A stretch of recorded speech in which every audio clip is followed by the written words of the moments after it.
General Manager of Destination North Coast. I'd firstly like to thank you all for taking the time to join us on today's webinar.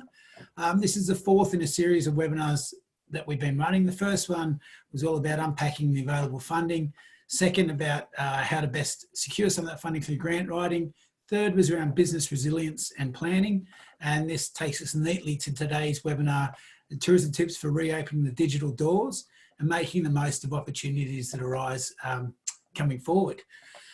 So today's presentation includes some handy tips on how to navigate this tricky time on social media, coupled with a range of ideas on how to use this downtime to your ultimate digital advantage.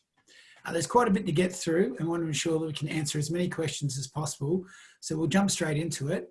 A few housekeeping issues to start with. Everybody will be on mute and no videos today. That being just because we found people in poor internet areas, if we keep everybody off the cameras, then it does aid their audio.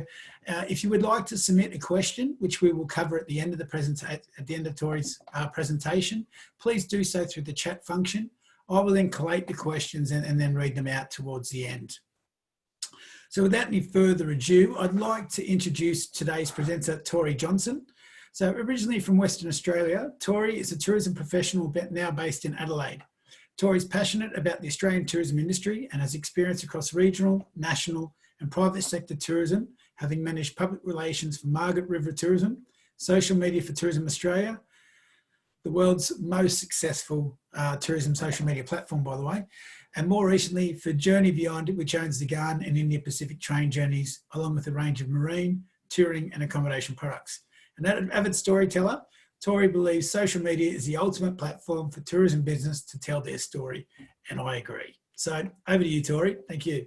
Thanks, Michael, and thank you so much to everybody for joining today. I'm going to leave my video on just for now, and then I will switch it off soon enough so we can really focus on the slides. So I ran a similar webinar recently for the industry over on Lord Howe, and Jackie and Michael have invited me to present it all to you for Destination North Coast. So thanks so much for the opportunity. I've tailored this webinar to be kind of like a social media survival kit for the coronavirus situation. It has been a really strange few weeks for everybody, and we're living through a really unusual time. It sort of started with this fear and panic, and then now we've had this frustration and boredom that's come with lockdown. And now there's a really nice rising optimism as everything starts to slowly return to normal. So through all of this, people are spending an exceptional amount of time online. And this presents a huge opportunity for you to market your business through digital channels and social media. I'm going to give you some tips for your tourism business today, mainly around social media, but a little bit of website too, because now's the time to be working on our digital presence, but we want to ensure that we're doing it right. So we're going to cover off these topics in today's session that you can see on the slide here. A bit of general maintenance, sort of admin stuff that you probably never get time to do on your social media and website. Creating compelling COVID-friendly content, because the world's in a really sensitive state. So we just got some tips on what should and shouldn't we be posting on social media right now. Getting to know your fans. So that's really about reviewing your audience and understanding their behavior. Growing your following. So I've got a few tips on how you can literally grow your social media following just from sitting on the couch. And being ready when the doors do open again. So reviewing the ways that guests can share their content with you so that when the doors do open again, you're ready and you've got a solid stream of user-generated content that you can use. So I am going to switch my video off. And Michael, if I'm not clear or if it's not making sense, please just feel free to switch yours back on and interrupt me. But I'm going to switch my video off now so we can focus on the slides. Great, so Michael gave me a little bit of a wrap there, a bit of background, thank you so much. I'm from Western Australia originally. I was born in Perth, grew up, spent all my life in Perth, and I moved down to Margaret River and worked for 5 years down there for the local tourism association, doing public relations, social media and communications. I then had a fantastic opportunity to move to Sydney to work for Tourism Australia. And I then moved over to Adelaide, decided to have a bit of a sea change. And I worked for Journey Beyond, as Michael mentioned before, which owns GAN and the Indian Pacific trains, and the Great Southern Train, which came through your region this summer just gone, and stopped in Coffs Harbour, and that was a really cool experience. So I finished up with Journey Beyond recently, and now I've got the opportunity to talk to all of you. So I'm going to kick off today's session with a bit of general maintenance about your Facebook and Instagram pages, which can really improve your page's overall appearance.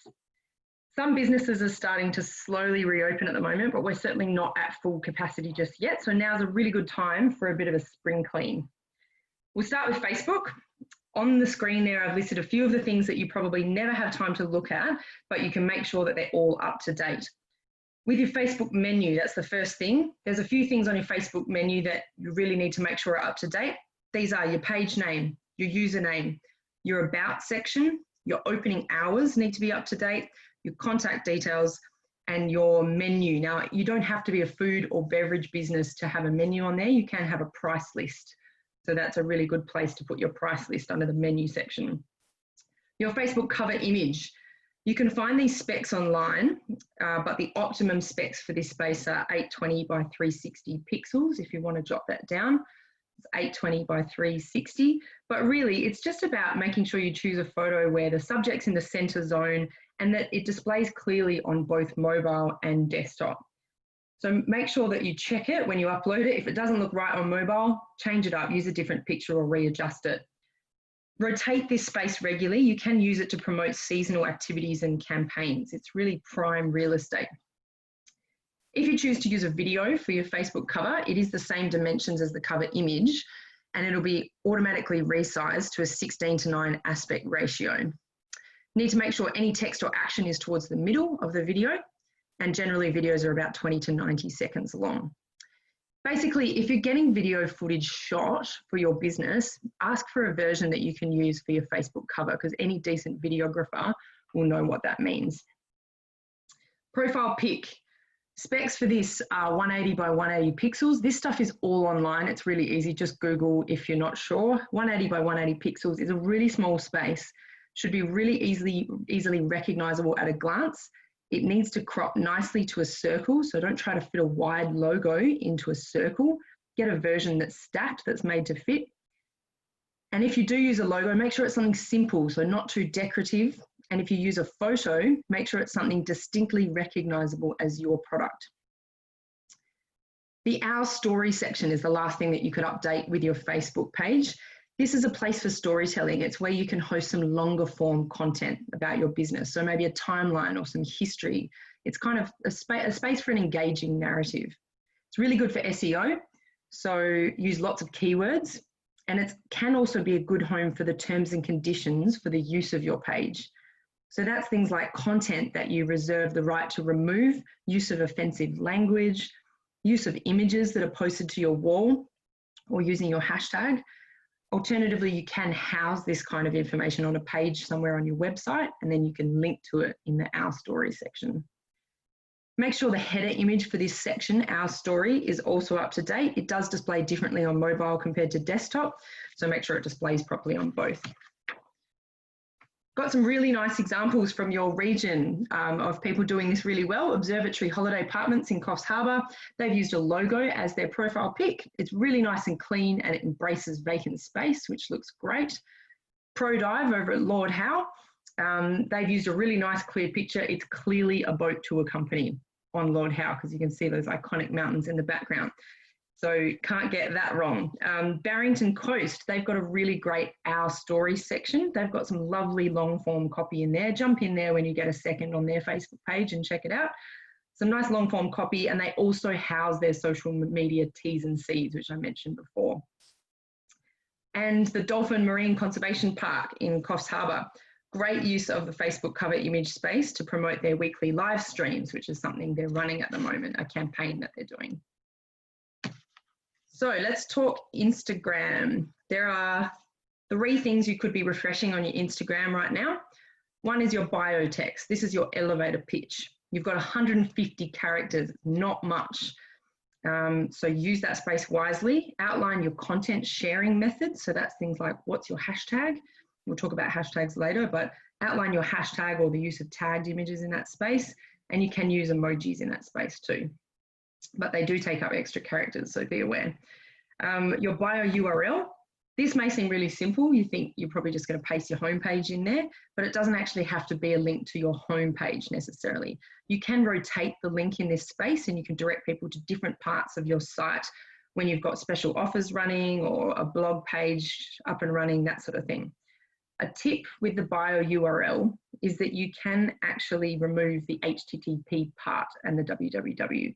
So it makes it shorter and more click friendly. And your profile pic is something that you definitely should make sure is up to date. Again, specs are the same as Facebook, 180 by 180 pixels. Keep it simple, easy to recognize. It's good to use the same image across your Instagram and your Facebook to keep it consistent. And stark contrast to the background looks really good as well. Embrace that vacant space. So here's some examples from your region. Barrington Coast doing this really well as well. The Instagram bio space, they've got their elevator pitch really clearly outlined there, and they've got their permission sharing methods made clear. So tag hashtag Barrington Coast to be featured. Nightcap Ridge in the Byron hinterland. I really liked this one. Nice clear logo, nice use of vacant space. Kia Ora Lookout in Gloucester. I loved that one because it's clearly a pool with a view. It's an accommodation that's got a pool and an epic view. So those USBs are really obvious from that profile photo. And Somerset Apartments in Lord Howe, nice example of dropping the HTTP and the www and having a nice, clean, click-friendly link in their bio to their homepage. Cool, a couple of helpful tools. Some free programs online that I really like to use. One's for image resizing, because I know I was talking a lot about pixels just then, and then one's for link shortening. Canva is for image resizing. It's basically you create a custom template. This is a free program. Create a custom template like 180 by 180 pixels for your profile photo that I mentioned before, and then you place your image over the top and you'll see how it fits onto the template. And then you just download the new resized image. So try Canva for resizing images. It's awesome. And then Bitly, I spoke about maybe directing people to a specific page within your website from your Instagram bio, maybe a landing page to promote a special offer. So consider using a link shortener like Bitly instead of having a big long URL sitting in your bio. The advantages of having a shortened link are that you can track the clicks and that it looks cleaner. It's much more click friendly, and you can customize that link. It'll auto-generate a bunch of letters and numbers on Bitly as a link, but you can then customize that and put whatever text you like. So it's a nice, clean, click-friendly link. Great, moving on to website. A few things that you can check that are up to date in regards to your website. Compelling imagery. There is nothing worse than having blurry or low quality images on a website. Make sure your images are as high resolution and high quality as possible. The design should be sleek and simple. Embrace that empty space. Clear product offering needs to be on your homepage, ideally under 10 words. If you're a tour company that does swim with the dolphins, it needs to say swim with the dolphins on your homepage. A call to action button. So usually that's book now, but it doesn't have to be book now. It can be things like save your seat or reserve a spot or get amongst it or something like that. And try to avoid distractions and interferences on your website. And mobile compatibility. It's amazing how many websites out there are still not mobile friendly. So have you checked what your website looks like on mobile, and is it easy to use? A really nice example I came across when I was looking through your regional area is Elements of Byron, really beautiful website. This is what hits you when you open up their website. So it's a nice, clear, crisp, really beautiful drone image of the property. It's high res, it's got a call to action button in the corner that says book now. The menu is there, but it doesn't interfere or distract. And if you scroll down, there's a clear product offering. It says an award-winning beachfront resort. So that's a really nice website example. Okay, creating compelling content. So it's been a really weird couple of months. Travel restrictions, we've had border closures, people have cancelled holidays. Now people are wondering, can they even afford to have a holiday this year? But then people have got cabin fever and they're researching domestic destinations more than ever, and things are starting to reopen. So all of this has probably left us all wondering, oh my God, what on earth should I be sharing on social media right now? Should I be sharing content at all? Is now the right time? We've got travel restrictions still in place. What should or shouldn't I be posting about? So I want to preface this discussion, I guess, with the fact that I don't necessarily have all the answers to this. And the truth is there really are no right answers. But I've done a fair bit of research and I follow a lot of social accounts, and I can give you some sound advice based around what I've seen. So there are tourism brands out there who are doing it well, and there's brands that are not doing it so well. But most importantly, more than ever, people really need inspiration right now. They need that escapism and distraction and entertainment. It's really important to keep up the momentum. There's this concept that's sort of being thrown around called armchair travel. It's just a form of escapism. You've got a captive audience right now. It's critical to nurture the relationships you have with your social media community and to use this time to build new ones. Don't be caught napping. Everything's going to be back up and running soon, and you guys are all going to be flat out so busy. Now's the time to put the best version of your business out into the public eye. Stay fresh in people's minds so that when people can travel again, your destination and your product are front of mind. So you're possibly thinking, I don't have enough content. Where am I going to get content from? Especially because you probably don't have guests staying right now, or you've got less guests staying than usual. So there's probably no user-generated content coming through your channels. So a few tips on where to get content. So firstly, audit your existing content stores. You really should have a bank of content already saved down that you can access. So this is things like past photo shoots or content from influencers who have stayed with you or done your tours or visited your property. Sort through that content, work out what you've used and what you haven't used on social, and there's potentially some usable content there. Secondly, plan your content. How much content have you got on file? Work out how much you've got, how long it'll last. Thirdly, find some new sources. There's actually a lot more content out there that you may not realize that you can access. So let's talk about that. Sources of content. So your hashtag or tagged images on Instagram. If you rely on user-generated content, you should be checking your hashtag and tagged images regularly on Instagram. If not, this is a really good time to start. We'll talk a bit later about hashtags. They're a source of content that you should be actively encouraging your guests to contribute to. There's kind of an unspoken rule that if people use your hashtag, that you can share their content with credit to them. Your Facebook wall. This is a little bit old school. People generally don't post an awful lot on Facebook walls anymore, but it is generally a given that if someone posts their holiday snap on your Facebook wall, you can repost it with credit. Always make sure you credit if you're sharing people's photos on social media. It's really good practice. Past guests. Why not email your past guests and ask them to share their photos with you? Everyone's at home at the moment. They're online. They've got plenty of time on their hands. Send them an email. Get them to send you some content. Pics from influencers that you've hosted. If you've hosted influencers at your property or on your tour, hopefully you've already negotiated for them to share some images with you. If not, it's not too late.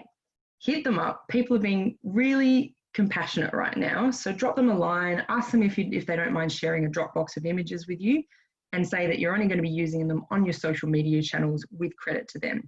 Alternatively, you can just bite the bullet and buy some images from the influencers that you've hosted.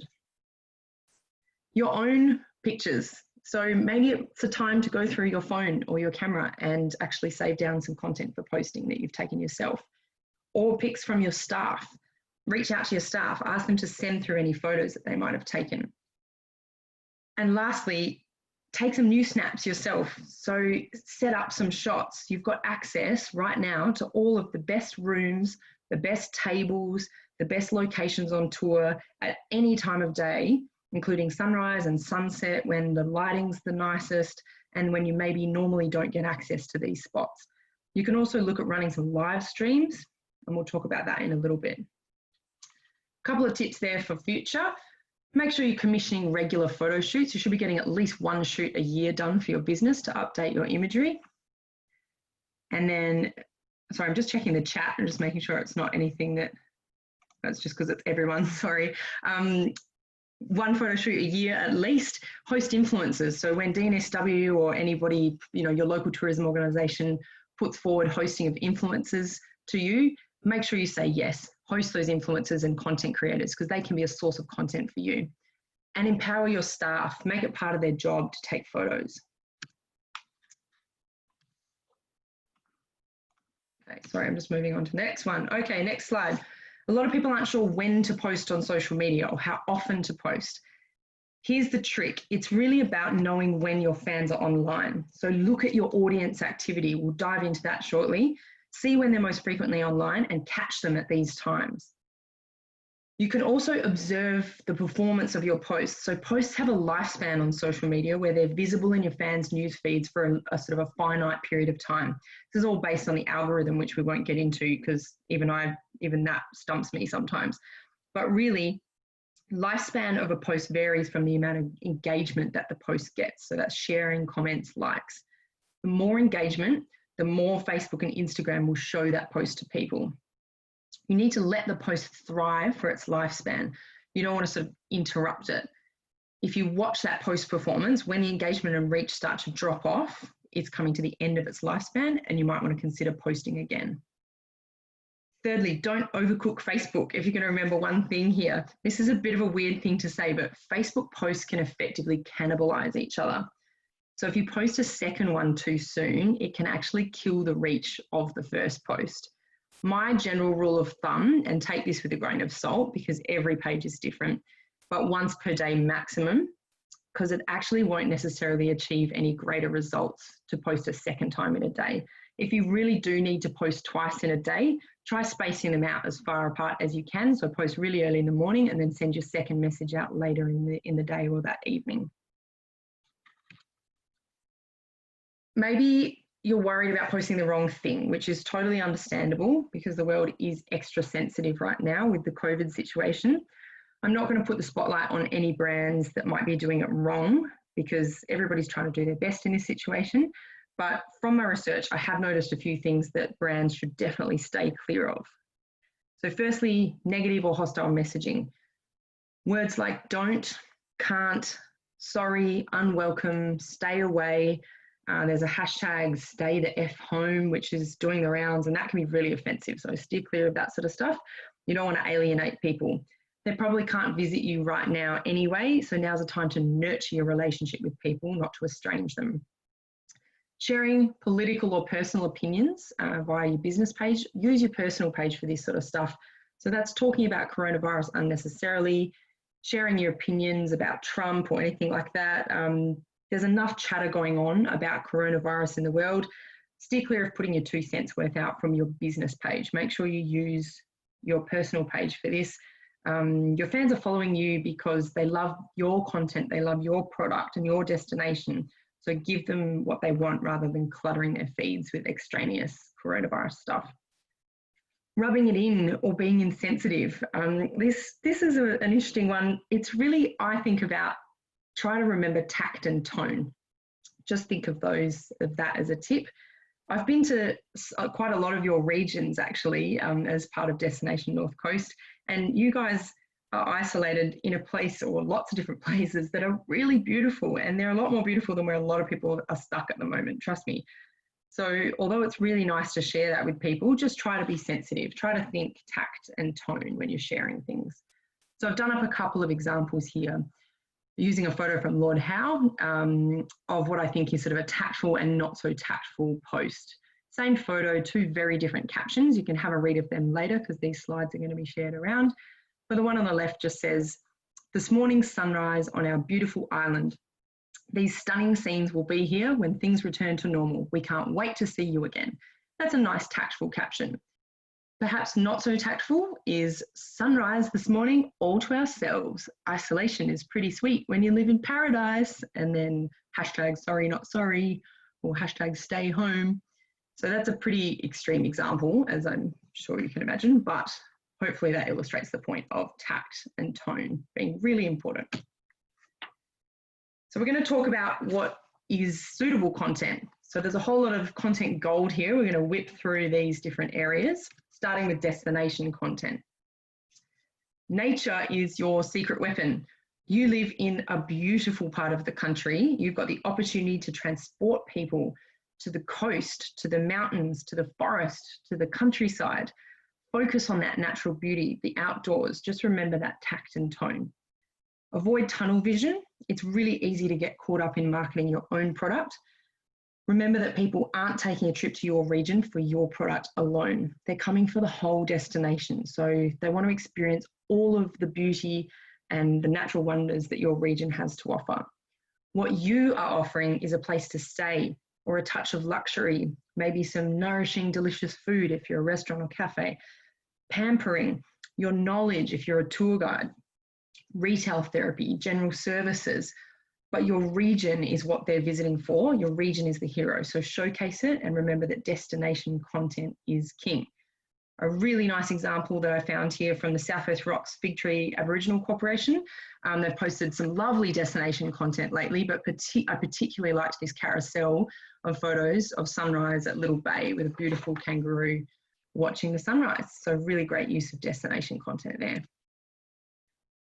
Educate and entertain. People have got a lot of time on their hands right now, so give them fodder, give them things that they can read, things they can do at home. Add value. You guys are the local experts.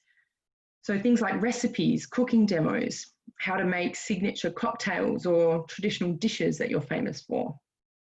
Maybe how to identify certain birds or plants, info about walk trails in your region. Maybe how to say words in a local language. There's a really nice example, again, from Southwest Rocks Fig Tree Aboriginal Corporation. Auntie Cheryl, there's been a series that they've been doing where she's been teaching people how to say the words in Dunghutti language. I thought that was really, really cool. And they've also been posting a colouring in for kids to keep people entertained in lockdown, keep the kids entertained. So that's really nice. And on the right there from Round and Round Coffee Co in Port Macquarie, this is definitely more of an entertainment type example. They've been doing a trivia night series live on their Facebook page on Friday nights. Some of these posts have had over 600 comments. They've been reaching a huge amount of people and it's generating a lot of engagement. So really great example of using social media to entertain people right now. So weather is another great one. It brings the wow factor. People are fascinated by the weather. Post pictures of storms, rain, fog, sunrises, sunsets, rainbows, all of that sort of stuff, constellations and the moon and interesting cloud formations. There's a nice example on the right there from Cubba Cottage at Cabarita Beach. They posted this rainbow the other day and they posted it on the day that it happened. Timeliness is key here. When I was working at Tourism Australia, we used to get the 12 photos from the Australian Bureau of Meteorology each year, and we'd share them as an album on Facebook. And it was just photos of cool weather phenomena all around Australia. It was consistently one of the best performing posts each year. So people just love photos of the weather. And all of this the whole time is going to be reinforcing brand affinity. It's going to be bringing your brand front of mind so that people remember that, and that when they are ready to book, your brand is front of mind and you've been serving up beautiful content in their newsfeed. Wildlife for the win, that's what FTW means. So people love wildlife content, particularly at the moment because they really don't have a huge amount of opportunity to get outdoors and spot wildlife, and they're not really traveling. So I've grabbed this photo, this gorgeous koala photo from the Port Macquarie Koala Hospital from their Instagram page. But the thing is, you don't actually have to be a wildlife park to showcase your local wildlife. Ask yourself, do you have any resident wildlife at your property? Have you seen any wildlife when you're out and about walking? Do you have any past pictures of wildlife on your phone that you could share? You can make it interactive, do fun facts or quizzes about wildlife. Instagram's got a feature on their stories called Ask a Question that you can add to your story, or you can do a poll feature where people can vote on what they think the answer might be. Or if you're on Facebook, you can ask people to engage in the comments, maybe guess what type of animal it is, or only show a part of the animal and then see if people can guess, something like that. Sharing the love. Reposting other operators' content really, really helps to build community on social. I mentioned before that visitors aren't coming to your region just for your business alone, so why not give them more reasons to visit? You might pick up some fans from your fellow operators along the way and vice versa. There are two ways you can do this. You can share other people's posts directly using the share button on Facebook or using a Regram app on Instagram. Or the way I probably prefer to do things is to actually check in directly with the operator first and then feature the photo, the original photo, on your page and just credit that operator and link through to their page. I'm a fan of that latter technique rather than using these repost apps or the share button. Facebook definitely tends to reward people that post things natively rather than sharing. So, and same with Instagram with the Regram app thing. If you're worried about promoting the competition, I would consider focusing on content from businesses that complement you rather than compete with you. But I think it's important to ask yourself, does it even really matter at a time like this? It's really all about building community, and that includes your fellow businesses. Be human. Tell real life stories. Be genuine, honest, vulnerable. I loved this post. This was on Lord Howe Island Tourism's page. This was Les, who's their oldest resident on the island. He's 98 years old, sitting on his ride-on mower. And there's a really nice little story about Les there. So posts that generate meaningful interactions get far more organic reach than ones that don't. This goes for content anytime outside of COVID or within. I love that photo of Les. It's such a good one. Bring the lols, make people laugh. Focus on the funny or the quirky. People need a bit of light in their lives right now, so it's totally okay to provide a little bit of entertainment. Crack a joke, write a funny caption or set up a funny photo or video. There's a really nice example there from Tourism Queensland with a cassowary. Social distancing. And while we're talking about video is mega rewarded by the algorithms on both Facebook and Instagram. It doesn't have to be professional. This is the key with video. It can be taken on an iPhone. When I was working at Tourism Australia, the majority, if not all of our videos that we would refeature on the Australia account on Instagram were shots just taken on an iPhone, both photos and video. Instagram and Facebook stories are a really great way to showcase this more rough and ready kind of behind the scenes video content. They do disappear after 24 hours. So this allows you to share some really nice authentic video content, and then you can also keep a beautiful curated Instagram feed at the same time. Virtual experiences are one way to showcase a bit of video. So do maybe some walkthrough tours of your property with your iPhone, recreate the highlights from your day tours maybe, and live video gets extra traction. It actually gets around twice the engagement and earns 3 times the amount of views as regular video. So you might have seen a couple of weekends ago the Live from Australia series on Tourism Australia's Facebook page. That got some incredible interaction, and elements of Byron featured with a sunrise yoga session, which was really great. Some tips for live video, which is really important. I haven't put these on here, but they might be something you might want to just, they're really just common sense. You can jot them down if you need to, but you need to make sure you've got good Wi-Fi, either good Wi-Fi or solid data coverage. You don't want it dropping out halfway through. Secondly, make sure that there won't be any surprises. So what I mean by this is, how can I put it?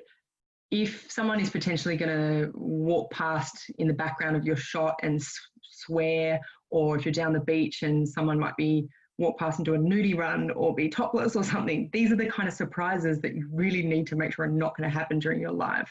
So make sure you section your area off or shoot it in a place where that's not going to happen. No surprises. Make sure you engage with the comments. There is no point running a live unless you've got someone monitoring the comments so that they can answer people's questions in real time. And on that note, shoot something that people can actually engage with. So maybe ask me anything, like an interview style live. That kind of content is really rewarded by Facebook. Some examples here in your region of operators that I thought were doing video really well. The Dolphin Marine Conservation Park in Coffs Harbour. They've been running a series of lives from the park, and they're getting really, really good views. As you can see, that one of Plugger, the green sea turtle, that actually got nearly 6,000 views, which is incredible. So that's awesome. Nightcap Ridge over here, I'm going to just play this video. They're in the Byron hinterland. They're doing some really nice vertical videos to showcase both the inside and the outside of their cottages. On the right there, you've got the horseback tour sort of walking along, and it's just a really nice way to showcase their property. So some really nice use of video. And this one over here, I want to show you, this is from Round and Round Coffee Co. in Port Macquarie. It looks like it might have been shot professionally, but it's actually a really simple concept, and I loved this video. It's really effective. It's had nearly 4,000 views on their Facebook page. I'm actually going to play this whole thing. It only goes for about a minute, but I think it's definitely worth a watch.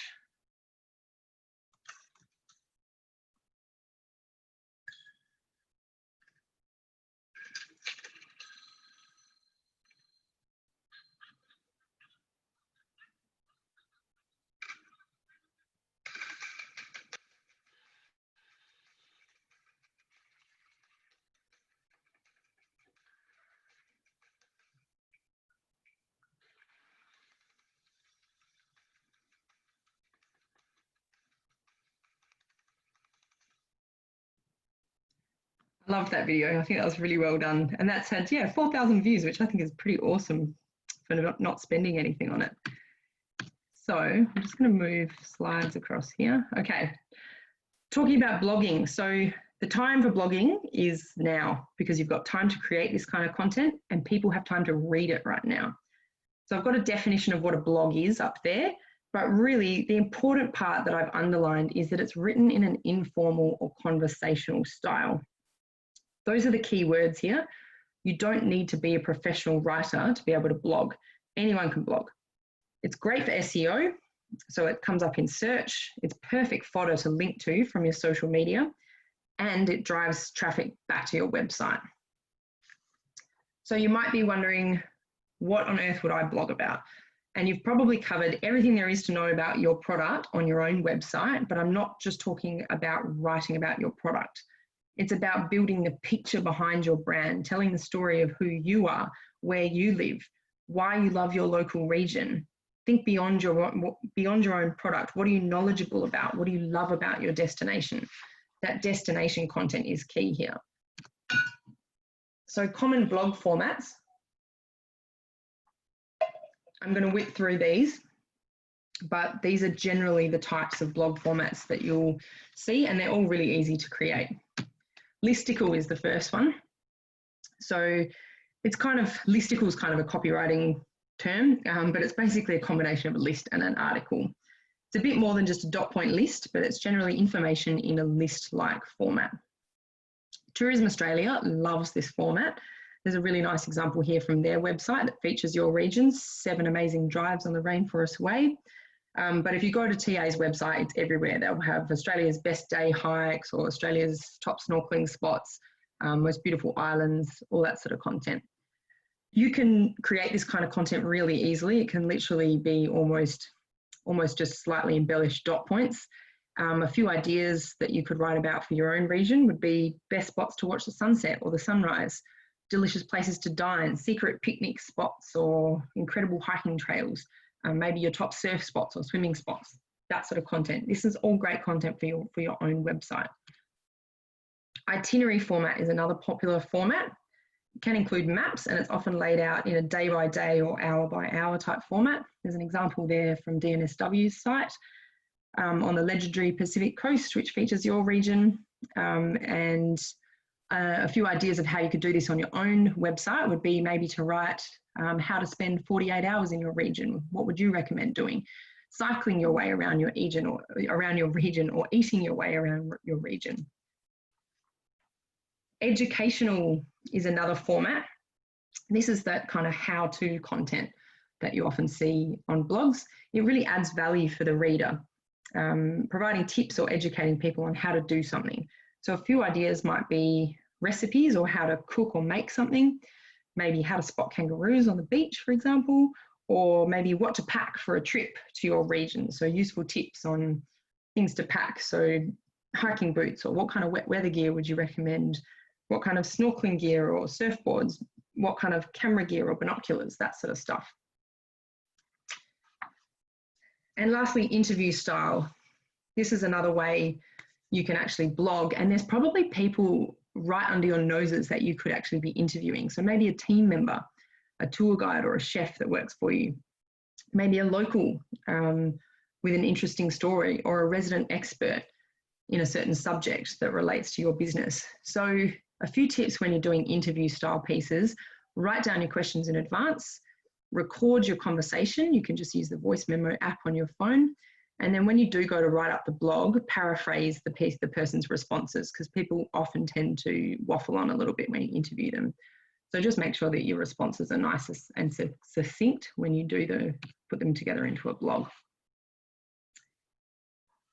Facebook link posts. So once you've written your blog posts, how do you share it? On Facebook, a link post is usually the best option for sharing a blog post because it has the most clickable area. So what you need to do is paste that link in, ensure there's a really strong header on your website article, because that's what Facebook will retrieve. And then for your caption, choose a line of text that makes people want to read more. Just a little snippet. Remember that when you paste that link into the compose box on Facebook, you can then delete the URL once it's retrieved the preview, and then you can write over the top of it with a caption. Then you don't have a big, long, ugly URL sitting there in your link post. So just remember, always delete that URL. Blogs on Instagram. The easiest way to share a blog post on Instagram, or to drive people to any page on your website, is to host the link in your bio. So that means replacing your normal website link with a new link. And then where possible, make sure that's a shortened link, maybe using bit.ly, which I mentioned before. Then you can post a hero photo or video, or a carousel of photos that sort of sums up the article, and then use the caption to drive the traffic to the bio. So nice little caption, and then something like "see link in bio" to read the rest of the blog. If you've got 10,000 followers, you can add swipe up links to your Instagram stories, which is another nice way to drive people to your website, but not everybody's got 10,000 followers. That's a bit of a tall order.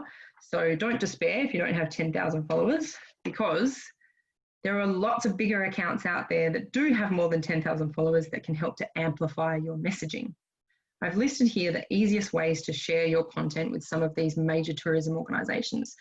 Your LTO, your STO, Tourism Australia, they're always keen to receive content from operators for their websites and for their newsletters and product updates.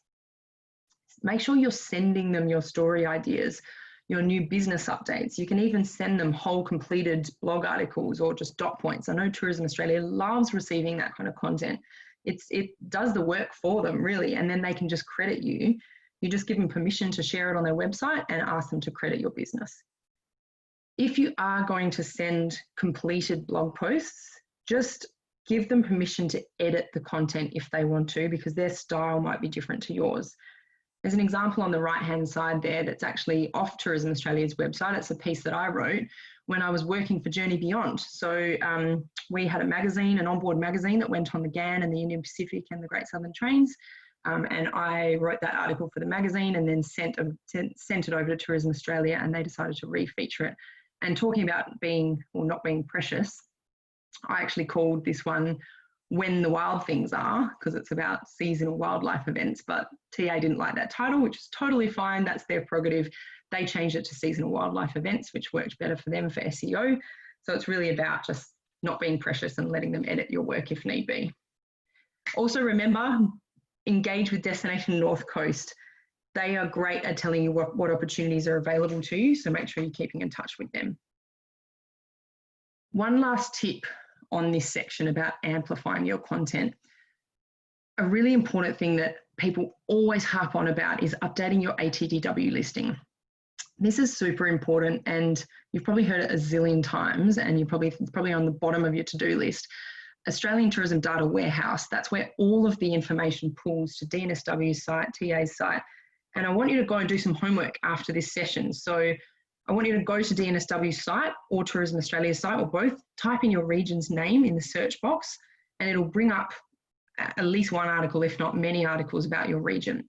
Click on one of those articles and scroll right down to the very bottom. There's a bunch of squares that will appear at the bottom of the page. They're usually under the title "Things to Do" or "Places to Stay," that sort of thing. If your business doesn't appear that's because your ATDW listing isn't there. So it's either not accurate, it's not up to date, or your listing's inactive completely. So this is free exposure. And if your square does not appear on that page, it's a massive missed opportunity. So a bit of homework for you all. All right, we're going to talk about how well do you know your fans. So this is audience insights. We'll start with Facebook. The insights section on the menu bar at the top is the crucial section where you can find your audience demographics. You need to know who you're talking to. I don't know if you've ever looked in here, but if you haven't, you need to make sure you've looked in here. Up the top, it's insights, and then down the left-hand side, it's a section called people. This will show you the gender breakdown of your audience's age by bracket, and the top countries and cities that your audience lives in. So you need to know how old are your audience. On this particular example, we've got majority 35 to 44, some in the 45 to 54 age bracket, and 64% females. Where are they from? What country? Are they local? What language are they speaking? Are they generally based in Sydney or Brisbane or Melbourne? Or we need to know where the fans are based so that you can talk to them. And while we're talking about your fans, you probably are going to find when you jump into this section, if you don't know already, that a lot of your fans are local. So if you think about in this COVID situation, who's going to return first when you reopen your doors, it's going to be those locals, the locals that love your product, that weekend drive market, that's sort of 2 to 3 hours distance. Make sure you're nurturing those fans, talk to them on social media. You can target them. You can actually restrict the audience to just that local area within a 3-hour drive, let's say. Maybe offer them a special deal if they're within a certain postcode.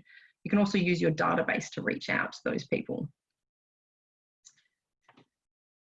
Insights on Facebook posts. This is really about finding out when your fans are online. So there's a tab that literally says when your fans are online. This will not only show the days that you have the most fans online, but the times that your fans are online. A really weird watch out here on Facebook is that all the insights activity on Facebook is reported in Pacific time zone, which is super annoying, but it is just a thing that Facebook does, and you need to make sure you calculate the actual time in your time zone so you've got that information and you're interpreting it correctly. You can use this information to identify the peak period, so when your fans are online. You can then also identify the quiet periods and make sure you're not posting during that time. You can schedule posts in advance on Facebook if you don't have a third-party software to do this. Facebook's got an awesome inbuilt publisher tool. So you can schedule stuff and it goes out like clockwork. It is really, really good. So I would recommend, don't just post during office hours. Make sure you're posting when your fans are online, even if that's 10 o'clock at night. Instagram insights. So as long as your profile is set to business on Instagram, you will receive these Instagram insights. They're in the top right-hand corner of your homepage. There's a little menu and then you go down to insights. In the audience tab, you can find out the location of where your fans are, so the country and the cities that they're living in, their age and their gender. You need to know who you're talking to, and a little tip here is that if you click on the bar graphs themselves or the pie graph, it'll actually reveal those percentages and figures. So that's really helpful. Audience, so your followers, right at the bottom of the Instagram Insights section, there's a section called followers. This will show your audience activity time. So you need to, again, like I said with Facebook, be posting when your fans are online. This will give you data, thankfully, based on whatever time zone your smartphone is set to. And a hot tip here is if you click on the bar graph, it'll actually reveal those figures. So there's a lot of social media scheduling tools out there. So with Facebook, you can use the inbuilt one, but for Instagram, you will need a scheduling tool because they don't have a native one. There's a lot, and they're really cheap. We don't really have time to get into them today. But what I'd recommend is if you don't have a third-party software, but you want to be posting late at night or on the weekend or something, just draft the post in advance, copy the caption into the notes section on your phone, save down that picture or video onto your camera roll, and then set an alarm. And then you can at least be capitalizing on those times when your audiences are active. Organic growth and engagement. So we're going to move on to talk a little bit about doing some extra maintenance to grow your follower base, because we've all got a bit of spare time on our hands at the moment. I will let you in on a secret. It's really easy to boost your following. All you need to do is put in a little bit of time engaging with people's posts and comments. And by engagement, I mean liking, commenting, replying to comments, and sharing. So the kind of content that you can engage with, if we start with Instagram, they're things like comments on your own posts. You should always be liking and engaging with those. Comments on posts that you're tagged or hashtagged in. So make sure you're checking those posts on Instagram and commenting and liking people's comments. Comments on general region hashtags, we'll talk about them in a second, and posts about your region on big tourism accounts like Tourism Australia and DNSW. Hashtags. Let's talk about those general region hashtags. So, for example, I looked up Kyogle. I hope I've said that right. They have got actually nearly 12,000 posts hashtagged with Kyogle or Kyogle Country or Kyogle NSW, which is really, really cool. This is all content that people in this Kyogle region and operators in the region could be engaging with.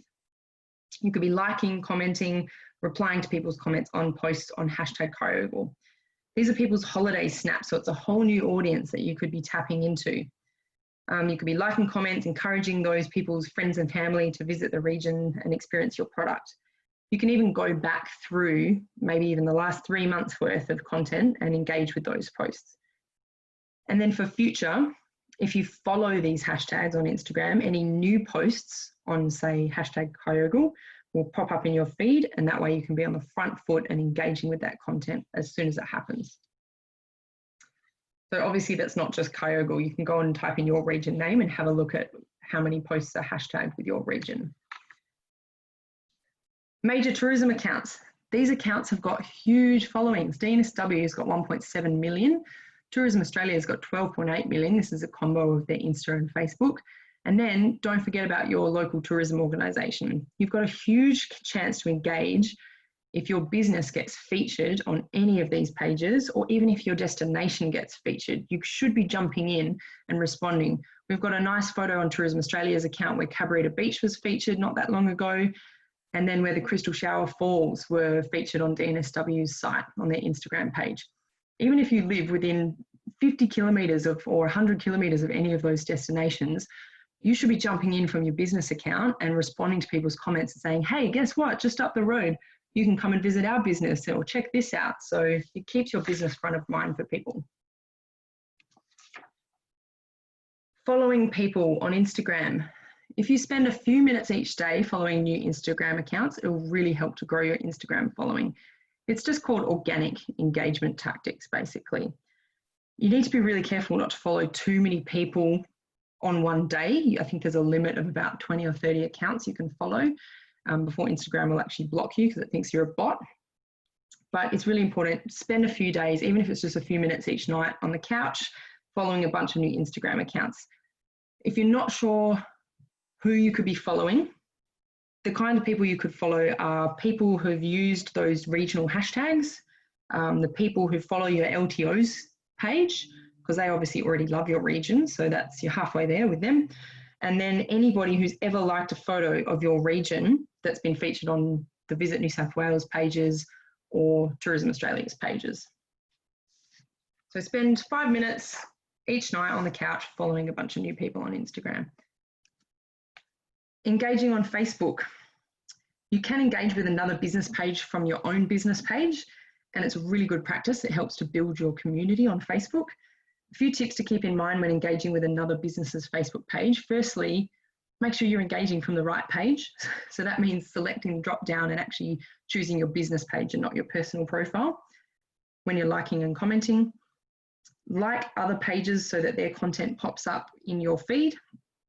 And you could be engaging with comments on your own posts and posts on your Facebook wall, other local businesses' posts, your LTO's posts, or similar to what I talked about with Instagram, posts about your region on TA or DNSW's pages. So if you haven't already followed those pages on Facebook and Instagram, make sure you're following them, checking them regularly. If a post about your region pops up, use that as an opportunity to get your business in front of all of those people that are commenting. All right, last section we're going to run through is a little bit about opening the doors to UGC, user-generated content. So I talked before about having a reliable source of content. Once the borders reopen and people start visiting, let's make sure that you're ready to encourage your guests to share their content with you. So I'll talk a bit about how you can access more content so you've always got this sort of steady stream of UGC that never runs dry. Hashtag. I hope you've all got a hashtag. If you don't, I would recommend creating one. A hashtag is basically used within a post on social media to help people to find a certain topic. It's like a filing system. Helps people to find something if they're interested in your topic when they search for a keyword or a particular hashtag. So hashtags are used for two reasons. Firstly, they increase the exposure of your post if you add certain hashtags to your post, and then they allow for content sharing. So we're going to focus on this today. Are your content sharing methods really simple and clear? What is your hashtag? If you don't have a hashtag, make a hashtag. Make sure it's unique. Make sure it's memorable. Make sure it's simple, not too long, not too complicated. When I say unique, make sure someone else in the world isn't using it. You might want to add NSW or something to the end of it to make sure that it's unique. Where is your hashtag displayed? If you're a restaurant, your hashtag should be on your table talkers and your menus. If you're an accommodation provider, you should have signs in your rooms and your lobby that have got your hashtag. It should be on all your collateral.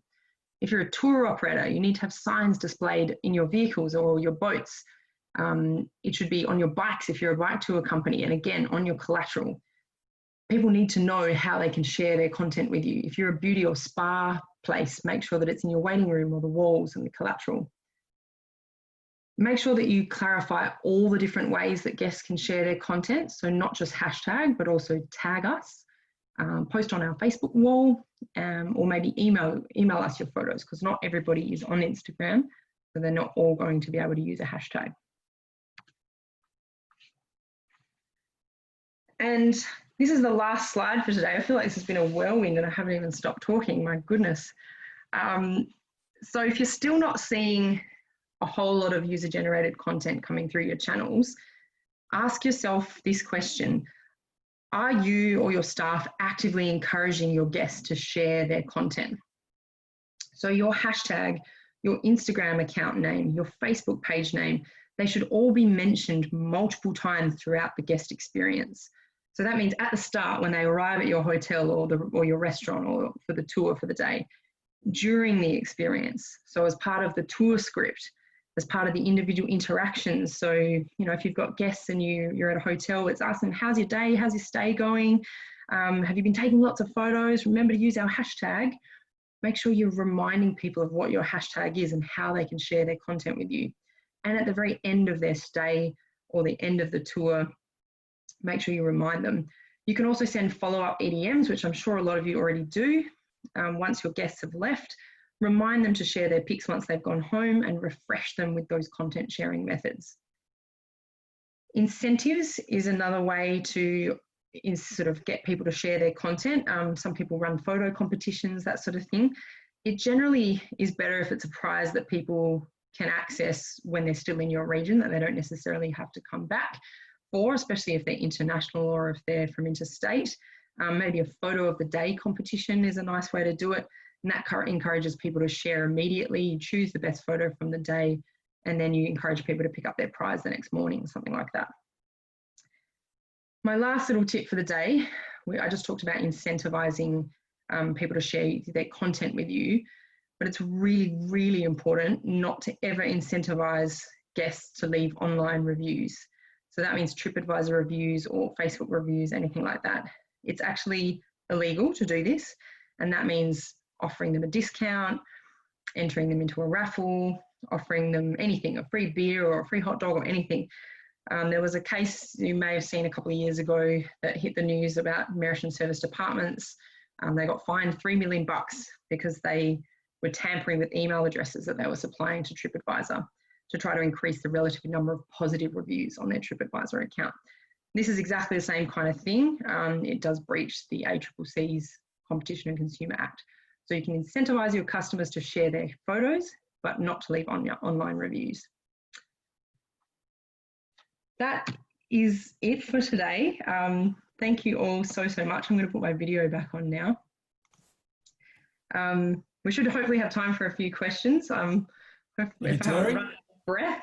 It's quite the whirlwind, but there's a lot to cover, and thank you. That was a great presentation and extremely timely. If there's ever been a time to have your digital and social presence up to date and maximised, it is now. Absolutely. Everybody's living virtually at the moment. All the recovery campaigns that you can leverage and hashtag and all the rest of it. If your digital presence isn't up to, and social presence isn't up to scratch, then you will be left behind and you won't be able to take advantage of these opportunities. So appreciate everyone that's we kind of reached the hour mark now, but we'll stick on for a couple of minutes for a couple of questions. Just a reminder, you can send a question through the chat function, and if you don't want to send it to everyone, you can just select to choose it to me and I can read it out if you want to be anonymous. Sarah sent a question, but I think she's since left, and you partially answered this one around using programming. Where was it? Do you recommend programming social media in advance using tools such as Hootsuite to free up operators' time, or try and be more spontaneous with content? I guess that one's kind of, is it science over spontaneity there? Do you find one works better than the other? Look, I think scheduling tools are life. I think they're the best thing ever. I couldn't do social media without them. There's a lot of really cheap ones out there. I did say before with Facebook, you don't need one at all because there's a really great inbuilt publishing tool. And I think it's the ultimate. I think it works as well, if not better, than most of the scheduling tools with Facebook. With Instagram, look, there is one that I tend to recommend to operators because it's cheap. It's called Later, so later.com. And it's got an app, and it's also got a desktop function, and it's got a really nice drag and drop function where you can lay out all your content, and it will just post like clockwork. And I think that's just, I don't see why on earth people wouldn't use that, because it allows you to map out your content. But you do need to still be timely. So it might be a matter of mapping out your content, but then if something timely pops up, make sure you sub it in and bump that piece of content that might be due to go out tomorrow. Or if you're out on tour and a whale jumps out of the water and it was, sunset in the background and it was, oh my God moment, get that on social as soon as possible. Don't save it just because you've got a week's worth of content planned. So I hope that answers that question. It did. Just have one come through privately to me. Is it okay to share an operator's TripAdvisor comment on association's Facebook page? Yes, yeah, absolutely. Yeah, that's a great idea as well. It's I think showing reviews from people. It's if you just take a screen grab of their TripAdvisor comment, it actually shows it within the context of TripAdvisor. I think that's a really great way to do it. You can put it into a little meme sort of style thing, otherwise like a little graphic. That's a nice way to do it. I mentioned Canva before is a free program, not just for image resizing, but it's got lots of really nice templates for social media, and they're all free. So you could grab those words off TripAdvisor, put them onto a really nice little graphic template where the templates are all there and they look gorgeous. And then you just download that and post it as an image. So absolutely. Okay. I've got one actually from my time I worked at Destination Gold Coast before this. We're doing some great things in the social media world, and something that I found very interesting that I was part of that team. I remember they got into the habit of posting this beautiful kind of beach photo on a Sunday afternoon as a bit of a weekend wrap up kind of feel, but it just depressed people, and the commentary around it reflected that. So they replaced that with cuddly furry images from the likes of Currumbin or other places. And that resonated really well. And they just ensured they moved those beautiful beach shots to Saturday morning when the weekend was in front of people. Is there any other kind of timing quirks or examples you have that you can share with people? That's actually really interesting feedback. Now that's, I think that's a really great example, and it is important to be timely where possible. So if something, I generally wouldn't post photos of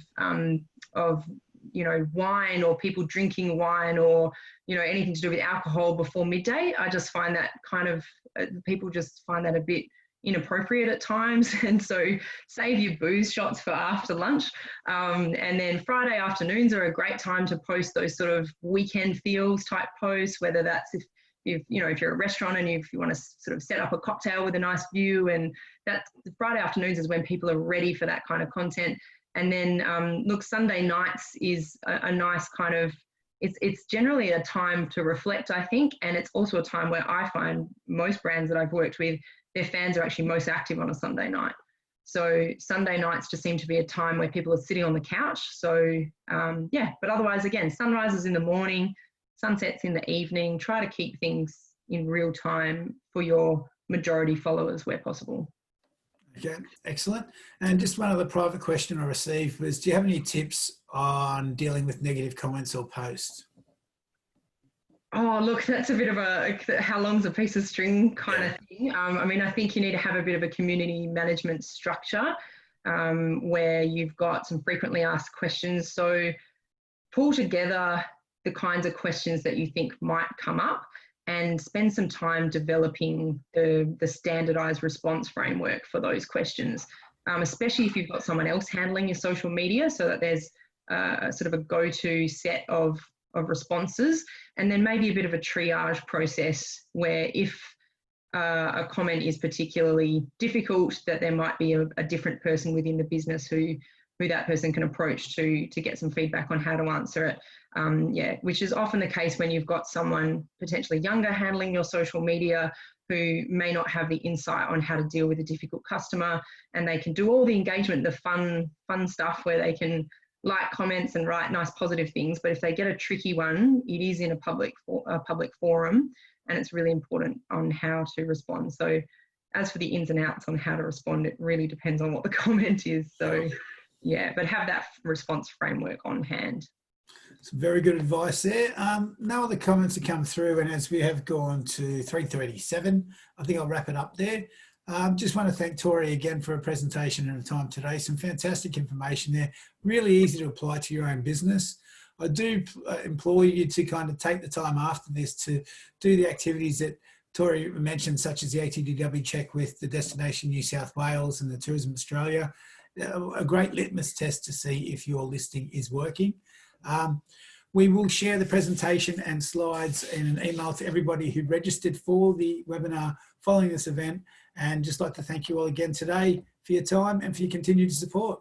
Thank you all, and thank you so much, Michael, and to Jackie, who is on a break at the moment, but yeah, for inviting me to come and present. It was a great opportunity, and yeah, hopefully we'll get to come and visit your region again sometime in the near future. We're all hoping that. So thanks again, and cheers everybody. See you later. Take care, everyone. Thank you.